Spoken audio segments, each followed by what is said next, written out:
10 years later, he's doomed. And it's only going to get worse. What they're realizing now is that subconcussive trauma is what's responsible for the majority of brain damage. What's subconcussive? You're just getting rattled. Getting rattled where it's not even fucking you up, but over time, you get serious punishment. Again! Woo! I probably see more people get fucked up than 99.9% of the people that have ever lived. And I never said no to a fight. And I forgot what the I was saying. He was feared for his knockout power and loved for his showmanship. A world champion in arm wrestling, a fan favorite in Pride, and one of the earliest legends in MMA. But Gary Goodridge's story is also a warning of what happens when the fight doesn't end when it should. This is a story of grit, sacrifice, and the brutal cost of becoming a legend. And if you live for real stories behind the blood and belts, make sure to hit that like button and subscribe. Now let's step into the world of Gary Goodridge. Born on January 17, 1966 in Port of Spain, Trinidad, Gary immigrated to Barrie, Ontario at the age of 7. My parents wanted a better life for their children, so we moved here. Tall, strong, and unshakably determined, Gary faced bullying and racism early on. But rather than break, he built himself into something stronger. By his teens, Gary had turned to arm wrestling. I used to arm wrestle as a child, 12 years old. And finally, at the age of 15, there was an arm wrestling tournament in Barrie.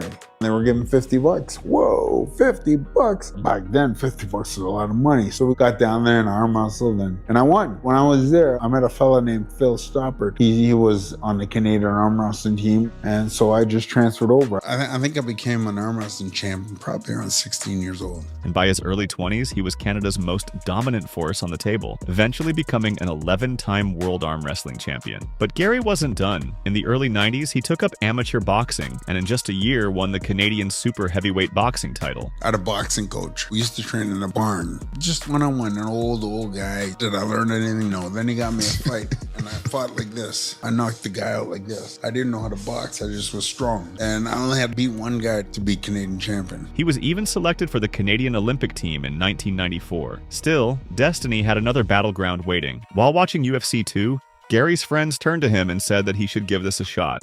I was always the biggest and strongest guy around. So I was given a badass name to begin with. Everybody thought I could do this and do that. Everybody followed me there and made me do it. I really didn't want to do MMA. When he applied to fight, the UFC took an interest. Called up one number, led them to another number, led them to another number. They got on the phone that night and started calling this person, that person. They finally got a hold of Art Davies. He said, we got a guy that wants to fight. His name's Gary Goodidge. Gary Goodidge?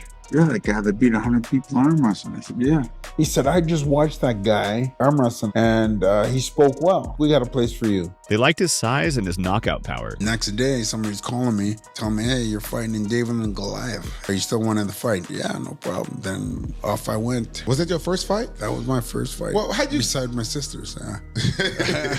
In 1996, the UFC was still a wild, ruleless frontier. No gloves, no rounds, bare-knuckle chaos. And that's where Big Daddy made his name. At UFC 8, Goodridge stepped into the cage with zero formal martial arts training. His only credential? A black belt he earned literally in one day to qualify for the tournament. Fong Tran wanted to go in the UFC, so we went to a club that he was going to that really didn't know nothing. The guy that owned the club said that we can work out there. Just take his vest that showed we represent his club, hence the Kuksu One club on the back. That was all his club. So the black belt wasn't a black belt? The black belt, I was given a 3rd-degree black belt from walking in. Because everybody was black belt this and black belt that. Hell, I had to go in with a black belt too. It was official. Gary Goodridge, world-class arm wrestler and part-time boxer, was now the Kuksul One black belt set to compete in UFC 8. After they told me, Gary, you're fighting, and I said, well, what can I call myself?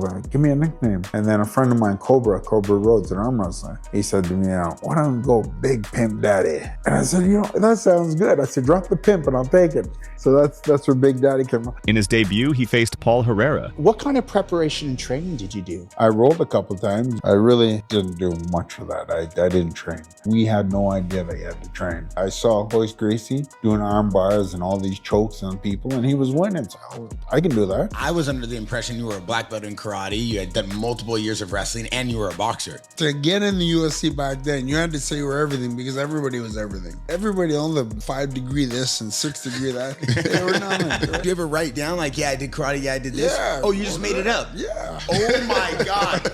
So the resume was fake. Yeah. So, had you gotten any street fights? No, never. What happened next became one of the most brutal knockouts in UFC history. Okay, I got a question then. Yeah. Why in the you wearing a black gi? Hoist Gracie was beating people in the gi.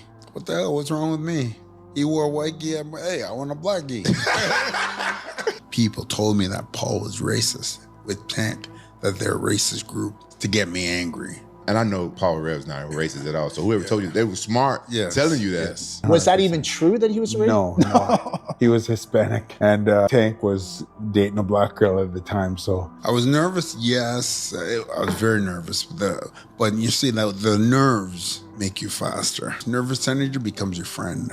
And that's, I needed that friend that night. As I'm walking to the ring, probably about 6 yards out, I start blowing myself up. And I get bigger, and I get bigger and bigger. Myself, I have to build my confidence. So I'm blowing myself up. So I finally got to the ring. I'm the king. I'm the king. There's nobody can beat me. This guy's a racist, and he's not gonna beat me. Goodridge caught Herrera in a crucifix and delivered a series of elbows so savage that Herrera was unconscious before the third strike. Gary didn't stop until the ref dragged him off. Herrera was left twitching on the canvas. It was terrifying. It was iconic, and it was just the beginning. However, Goodridge had a secret. That is one of the most brutal knockouts in our history of this sport. That's the most famous crucifix. He underestimated you. He said back in those days when he took that fight on short notice and he was out drinking and partying, and he just thought that he was going to take you down and out wrestle you. I didn't really discipline myself for the fight. Honestly, in my mind, I was spending the $50,000. I thought I was going to win that tournament. Paul was making some videos of how to fight and everything, and that ended up getting to Gary Goodridge, and he knew that a high crotch was coming. So he knew exactly what was going on. They must have sat around for hours and days even and perfected a counter to his high crotch. Otherwise, he would have got on top of Gary and knocked him into another world. You go to the USC and you have a room to train in, a huge room. So what they used to do, in a room like this full of glass, they'd put the newspaper on the walls, on the glass, so you can't see in. I had put some guys on him to see what he's doing, because that's what we did back then. So they stumbled upon his training room and it was open. But every time they opened up and look in, he was doing that move. It's called the fireman's carry. They should have locked the door. So then they came back to me and said, "We know what he's gonna do." Wow. So then we stayed up all night working on how to combat that. 4 hours later, he's shooting on me the same way that I was just practicing. So that's why it's like blinking your eyes, boom. Had he did anything else but that, it would have been a different fight, much different fight. Goodridge advanced to the final that night, defeating Jerry Bolander before falling to Don Fry after a grueling war. So I went through the first match quick, like you saw, 8 seconds. And then the second match, Jerry Bolander just drained me out. After that, I came back to the room and I can't fight no more. That's it. Barbara Edwards came to the dressing room and said, "Gary, right now you have won $10,000. If you fight and lose, you make 10. If you fight, you can make 50. Or you don't want to fight, you don't gain nothing." Wow. So I'm fighting. I don't care how tired I am. I'm jumping in the ring because he's going to pay me. So that's why I took the gi off, because I just was tired. It was just so much weight on top of me. A lot of people, they think that the fight was actually a separate fight because you didn't have the same outfit on. So people were like, oh, he was training, and then they cropped in a different fight. So the gi came off because you were tired. Yeah. But the message was clear. Big Daddy had arrived, and fans loved him for his knockout or get knocked out mentality. Gary, you fought valiantly. You came in here to UFC a rookie. You won 2. You had a tough fight in the finals. What went wrong? I was a bit winded. I didn't train as much cardiovascularly as I should. But not to take anything away from the winner, he was very tough. Rather than staying in the position that would leave me vulnerable to taking a lot of headshots, I just thought, well, he who fights and runs away lives to fight another day. Would you like to come back to the UFC and fight in the future championship? Most certainly. I think I got what it takes to take on Shamrock, Gracie. 3 things takes to win this Ultimate Championship: superior heart, superior mind, and superior strength. I've got it all. I forgot about superior wind. Superior lungs. He returned for UFC 9, 10, and Ultimate 1996, delivering more chaos, more highlight KOs, and more punishment absorbed. In 1997, Goodridge entered the brutal world of Valet Tudo in Brazil. Valet Tudo, for those of you that don't know what Valet Tudo means. Everything goes, jump in the ring and fight. And for the hardcore fans, to win that is to win basically like the ultimate international street fight. Where headbutts and groin shots were legal. I was laying in my bed one night. This guy got a call at 2 o'clock in the morning. Gary, would you like to come to Brazil? Of course I want to come to Brazil. We have a fight for you. We have a 8-man tournament. Come on down. What are the rules? There's absolutely no rules. He says if you poke someone in the eye, they'll poke you. If you bite somebody, they'll want to bite you. So if you don't do those things, that's okay. At IVC2, he won 3 fights in one night, including a notorious finish where he grabbed his opponent's groin mid-fight to escape a submission.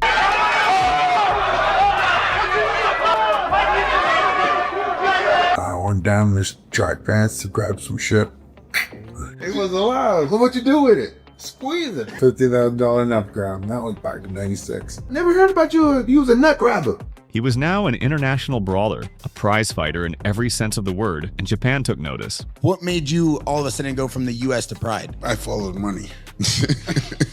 I followed money. If you were paying me, I liked you. That's where I was fighting. Later in 1997, Goodridge signed with the new Japanese promotion Pride FC. In his Pride debut, he knocked out UFC champion Oleg Taktarov in front of a stunned Tokyo crowd. Yes. You fought on the first ever Pride in Japan. You got the first ever KO in Pride history. Yeah, and it's pretty historic KO, and you setting kind of the bar for what Pride was going to be. And as any MMA fan knows, for the hardcore fans, Pride is where it mattered. If you had a Pride belt, you were a bad dude. Pride was some of the greatest fights and greatest roster and talent the world's ever seen. From there, it was war after war. He faced Marco Ruas, Igor Vovchanchin, Valentin Overeem, and Antonio Rodrigo Nogueira, some of the most dangerous men in combat sports. Sometimes he delivered the knockout, and other times he was the one hitting the canvas. If you come on and you're really good and you beat somebody in 2 seconds, it's not a show. If you come out there and you can beat somebody over and over again for a long time, that's a show. I beat you until you gave up. But Gary never turned down a fight. He became Pride's go-to gladiator. A gatekeeper, sure, but one who could end anyone's night with a single punch. My style was, I'm going to knock you out or you're going to knock me out. I really enjoyed being the role of the gatekeeper, the role of setting the bar. In 1999, while continuing his run in Pride, Goodridge expanded his reach, transitioning into another arena of violence, K1 kickboxing. I was really impressed with you when you went over to K1. You was knocking folks out in K1. Damn. Yeah, I didn't know how to do it. I never done it before. It's painful. It is the most painful thing I've ever done in my life, win or lose. Kickboxing. Oh. In his K1 debut against Musashi, Goodridge was disqualified after landing a knee to the groin. That disqualification marked the start of a tragic slide. Just one win in his next 8 fights, including 3 devastating knockout losses. By the early 2000s, signs of wear were starting to show. He began losing more frequently, especially against technical grapplers and younger strikers. Now in his late 30s, he was facing elite world-class strikers like Ray Sefo, Remy Bonjasky, and Pat Barry. The results were predictable. However, Goodridge's power still showed flashes. He even won the 2005 K1 Hawaii Grand Prix at age 39. But the damage he took was enormous. In multiple fights, he was knocked out with head kicks, spinning fists, and punches that would have ended other careers. He didn't care. "I get paid to give knockouts or take them," he once said. But behind the scenes, the toll was mounting. The slurred speech, the memory lapses, the short fuse. It wasn't obvious to fans yet, but inside, something was breaking. From 2006 to 2010, Goodridge fought on pure instinct. He went 0-8 in his final MMA fights. In kickboxing, he was knocked out 9 times in 4 years. He took fights on short notice, often without proper training. The reason? Money. Mark Coleman, he was supposed to fight Fedor. We're on the plane going over there, he said, "Daddy, I don't feel good. I think this guy's too tough. I didn't train hard enough. I think they're gonna offer you good money because I'm not fighting." When Mark said I had to fight, I didn't want to fight. They offered me $100,000. Back then, that was good money. At that point, I hadn't trained for 3 months. They sealed the deal when I landed. Promoters exploited him. At the end of your career, you lose a fight, so then the next people want to pay you less because you lost the fight. And at the end, you're trying to pay bills. Fans still cheered, but every punch absorbed brought him closer to disaster. You consistently fighting in kickboxing and MMA. Which one did you enjoy the most? Whoever was paying me. It was a job for me.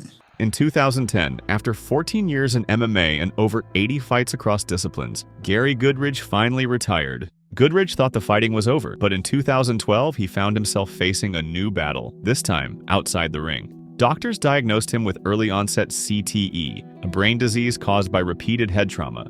It wasn't just memory loss, it was the start of a lifelong war with his own mind. When did you start having problems that you started noticing, a lapse of memory or whatever your case was? It happens so gradually, you don't even really know. People had to point it out to me. Yeah, we just said that a couple minutes ago. It sneaks up on you. It's like a shark in the water that you can't see. He became one of the first MMA fighters ever publicly linked to the disease. So I went to Dr. Ashalani, and she spent 2 weeks with me. After 2 weeks, she diagnosed me with CTE. By then, the signs had already arrived. The depression, it falls on every athlete. He couldn't remember simple conversations. Even talking about it now, I feel like crying. When you stop doing what you want to do, it gets ugly. You lose your identity. He'd repeat himself constantly. He'd forget interviews just hours after giving them. And it's not the pain, it's just you forget who you are. You're all of a sudden forced to be the person that you don't want to be. At just 46, his short-term memory was nearly gone. This is it for the rest of your life. Doctors said he had the brain function of a man in his 80s. Oh shit, I take about 13 pills a day. Just supposed to control my anger. Nothing else. Truly, honestly believe if it wasn't for the pills that I'm taking, my life would have been done a long time ago. You would have killed yourself. Absolutely. It's got me crippled. The damage was irreversible. Still, Gary took the diagnosis like he took every fight, head on. He began speaking publicly about CTE, warning young fighters about the risks. I was so afraid of myself because I didn't know what I was capable of, and all of a sudden I was just like rage. He donated his brain to science. What happens in the morning when you wake up? I feel like going back to sleep. My days suck. You constantly forget on a daily basis, all the time. Things are gonna get worse. It doesn't get better. This is the best that you will be. He became a symbol of MMA's growing pains, the price paid by the pioneers. Because everybody knows what I went through and how good I am now, they can talk to me. So I got a lot of people call me, just check up on each other. Hey, what's going on? But right now, Don Fry needs help, so we call him, and that's where we spend our time. If somebody called me 2 minutes from now and told me Don is dead, he shot himself. Don's in jail, he killed somebody. I would not be surprised at all. That's where he's at with this disease.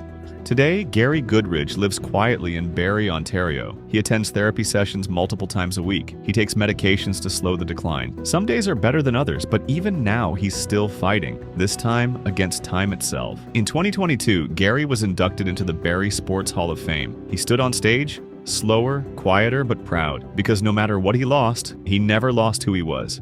Gary Goodidge was never UFC champion. He never held a pride belt, but he was a warrior through and through. He gave us moments we'll never forget. The Crucifix KO. What you just said, 22 million views, it's on one video. So it's humbling, like 30 years later, that people can still pick you out. It was just perfect. I love that. It was definitely something, poetry. The bare-knuckle brawls, the fearless call-outs, and now he gives us something else, perspective. He reminds us that behind every knockout, there's a cost. Behind every roar of the crowd, there's a quiet aftershock. You taught me something very valuable that I use in my career in Pride. You told me, like, this right here, it's all about entertainment. You go out there and you fight your hardest, put on a great show, crowd gonna love you. Win a crowd, you got a career here. Whenever I lost over there, I didn't beat myself up. I didn't feel bad. He paid that price so others might not have to. Big Daddy's story isn't just about power, it's about courage, consequence, and ultimately legacy. Despite the challenges of CTE, Gary Goodidge continues to train at the gym, not for competition, but for mental health, structure, and community. Was it all worth it? You know what? I couldn't see my life in any other way. I miss it all. I miss everything. I loved it. I'm humble. I have a nice home. I have a nice woman. That's all I need. I'm great friends, great memories. What else can I ask for? If you found this story powerful, please like, share, and subscribe. And don't miss our deep dive on Bob Sapp's chaotic downfall, another cautionary tale from MMA's wildest era.